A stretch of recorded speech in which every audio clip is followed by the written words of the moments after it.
Today I am going to discuss on the rest part of classroom teaching or good handwriting, characters of good handwriting। जैसा कि मैंने जो है next video में, इसके पहले वाला जो वीडियो था, पूरे वीडियो में मैंने कैरेक्टर्स ऑफ गुड हैंडराइटिंग मतलब कि अच्छी लिखावट के जो गुण होते हैं उस पर मैंने कल चर्चा किया था। तो उसी के संदर्भ में आज जो है उसमें कुछ शेष चीज़ें बची हुई हैं, मतलब कि remain parts which are related to character of good handwriting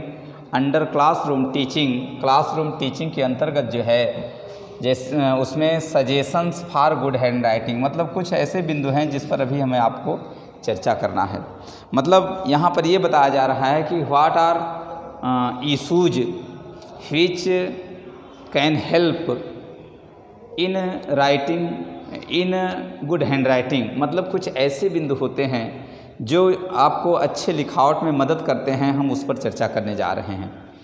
जैसा कि मैंने आपको कल 8 बिंदुओं पर बताया था, 8 बिंदु में जो लास्ट बिंदु था कैरेक्टर ऑफ गुड हैंडराइटिंग वो था ब्यूटी, मतलब कि जो लिखावट हो वो सुंदर होना चाहिए। ऐसे 8 बिंदुओं पर मैंने चर्चा किया था। तो आज सजेशंस फॉर गुड हैंडराइटिंग, मतलब अच्छी लिखावट में जो कुछ सुझाव हैं, अच्छी लिखावट के जो कुछ टिप्स हैं उस पर हम चर्चा करने जा रहे हैं। तो आप देखिए थोड़ा सा, यहाँ लिखा है writing is a difficult art, मतलब कि लिखना एक कठिन कला है। यहाँ पर सरल, मतलब कि सरल कला नहीं बताया गया है, बल्कि क्या बताया गया है कि जो लिखावट है वो क्या है, लिखावट एक कठिन कला है। लिखावट एक कठिन कला है, मतलब कि यह जो है एक सरल माध्यम नहीं है, एक ये सरल तरीका नहीं है कि आप किसी भी भाषा को, अंग्रेजी, हिंदी, संस्कृत या जो भी भाषा हो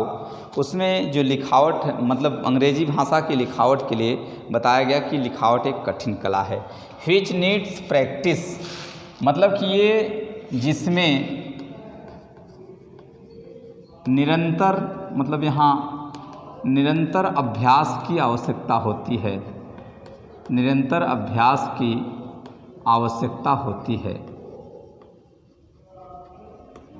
मतलब जिसमें अभ्यास की ज़रूरत होती है। मतलब बिना अभ्यास के, जैसा कि पीछे इसके बताया गया कि बिना अभ्यास के, बिना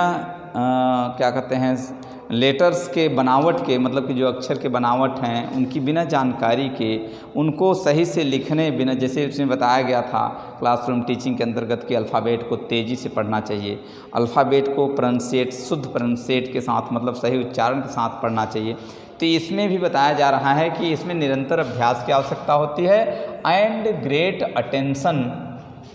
लार्ज मूवमेंट यूजिंग फिंगर्स, और अंगुलियों के, मतलब जो पकड़ होती है, अंगुलियों के जो घुमाव होते हैं उसके, मतलब कि निष्पक्ष रूप से उसके अंतर्गत अंगुलियों के घुमाव के प्रयोग को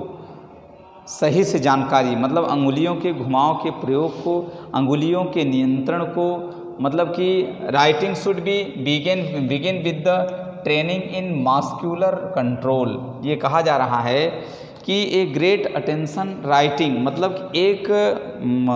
ग्रेट, मतलब कि महान, ध्यान देने वाली बात यह है, मतलब ध्यान देने वाली बात यह है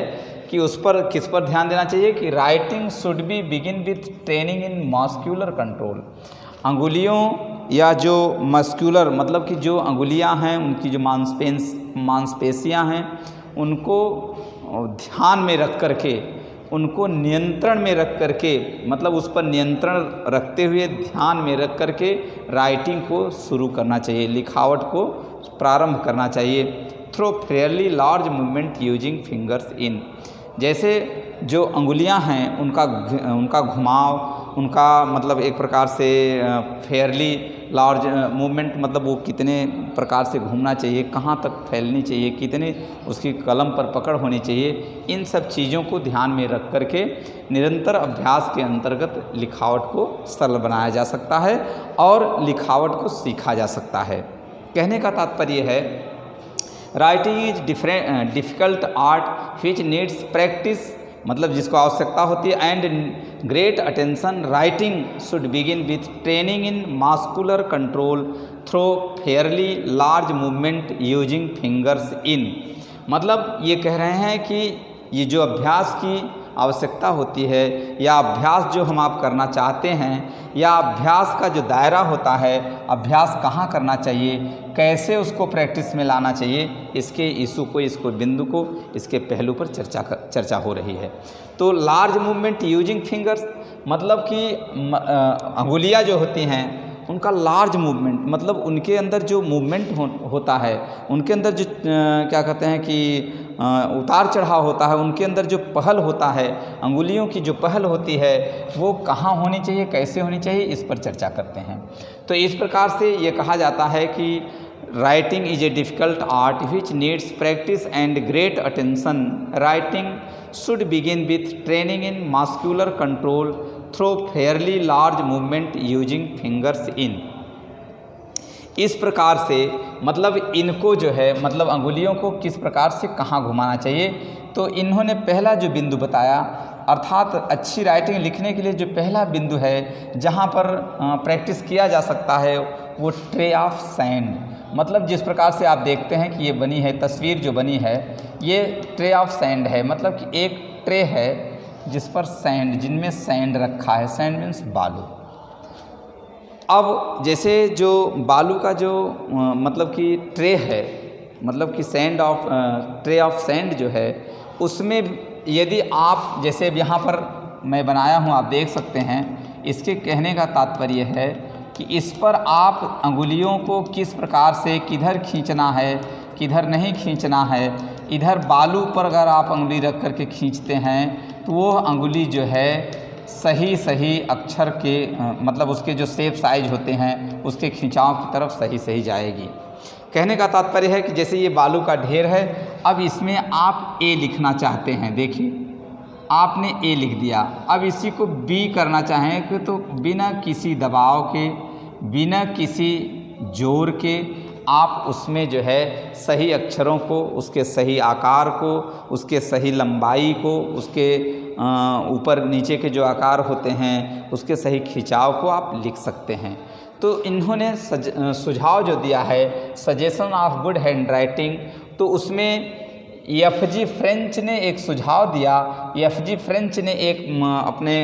राय को प्रस्तुत करते हुए बताया कि प्रथमतया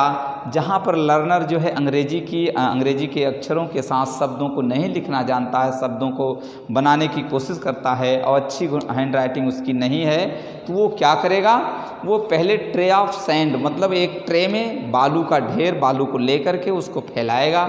फैलाने के बाद अपने अंगुलियों को, अपने मास्कुलर्स मांसपेशियों को नियंत्रण में रखने के पहले जो तरीके हैं, तो बालू के ढेर में वो आसानी से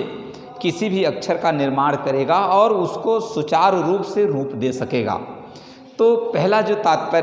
जो प्रयास है, पहला जो सुझाव है, उसमें एफ.जी. फ्रेंच महोदय ने ये बताया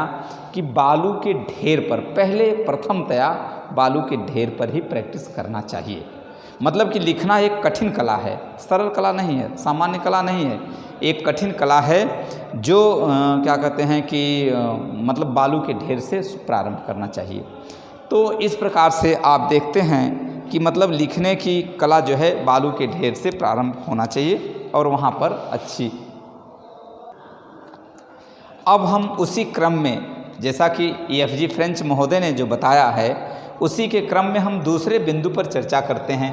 जब देखिए इन्होंने बताया, फ्रेंच महोदय ने बताया कि दूसरा जो बिंदु है वो है ट्रे ऑफ चाक। अब उनके कहने का तात्पर्य है ट्रे ऑफ चाक मतलब चाक के ढेर में। चाक के ढेर का मतलब होता है कि जब आप जैसे आपने जो है इसको हाथ से, कलम को, पेंसिल को, जो भी चीज़ें हैं उसको हाथ से पकड़ना सीख गए और हाथ से पकड़ने के बाद आप अक्षर का निर्माण उसके आकार, आकृति, बनावट के अनुरूप करना सीख गए हैं, तो अब वो कहते हैं कि चाक ऑफ ट्रे। अब मतलब कि अब चाक लेकर के दूसरे बिंदु पर, अभी देखिए बालू के ढेर में आपने हाथ रख कर के अक्षर को बनाना चाहा, तो उसमें किसी प्रकार से प्रेशर नहीं पड़ता है, कोई हार्ड चीज़ें तो उसमें होती नहीं। आप ऐसे हाथ रखेंगे, खींचते चले जाएंगे, जिधर आप चाहेंगे उधर खींचेंगे, उसमें आप मतलब उसके डायरेक्शन, उसके जो निर्देश हैं उसको देख सकते हैं आराम से। और इसी प्रकार से जो चाक वाला सिस्टम है, अब इसमें जैसे चाक, तब आप चाक का निर्माण करेंगे, मतलब चाक का आप प्रयोग करेंगे और चाक के माध्यम से आप जो है अक्षर को बनाएंगे, जैसे ये। अब यहाँ पर चाक का प्रयोग आपने करना सीख लिया है। इसके पहले तो आपने बालू के ढेर पर आपने लिखावट सीखा, आपने अक्षर के शेप और साइज, उसके आकार और आकृति को आपने रूप दिया, और वहाँ पर आपने आदत डाल ली कि जिसकी जितनी लंबाई है, जिसकी जितनी चौड़ाई है, जिस अक्षर की जितनी आकृति है, जिसका जितना आकार है, उसके अनुरूप आपने अक्षर का खिंचाव, अक्षर को बढ़ाना घटाना आपने सीखा। जब आप जो है स्टैलियस हो गए, अभ्यस्त हो गए, तो आप जो है उसी मास्क्यूलर को, उसी मांसपेशी से, मतलब जिससे आप कलम पकड़ते हैं, जिससे आप पेंसिल पकड़ते हैं, उसी के प्रशिक्षण के अंतर्गत उसको कंट्रोल, अंडर कंट्रोलिंग लाइन, मतलब कंट्रोलिंग पंक्ति के अंतर्गत, जैसे 4 लाइन की क्या कहते हैं, वो है क्या कहते हैं कि आपकी जो कापी है वो 4 लाइन की, मान लीजिए सपोज दैट है। तो अब आपने 4 लाइन की कापी पर जो है अक्षर को ABCD को लिखना, उसको रूप देना सीख गए हैं। जब आप उसको रूप देना सीख गए हैं तो आपकी आदत सी पड़ जाएगी कि A कितना दूर होना चाहिए, B कितना दूर हो जाना चाहिए, C कितना दूर हो जाना चाहिए, इसको आप आसानी से लिख लेंगे। यदि आपने उसकी आदत नहीं डाली है, अक्षर को लिखने की आदत आपने बालू के ढेर पर, बालू के ट्रे में आपने नहीं सीखा है, तो इनके जो लाइन हैं, इनकी जो पंक्तियां हैं, वो आगे पीछे भी हो सकती हैं, और आप जो है अनियंत्रित रूप से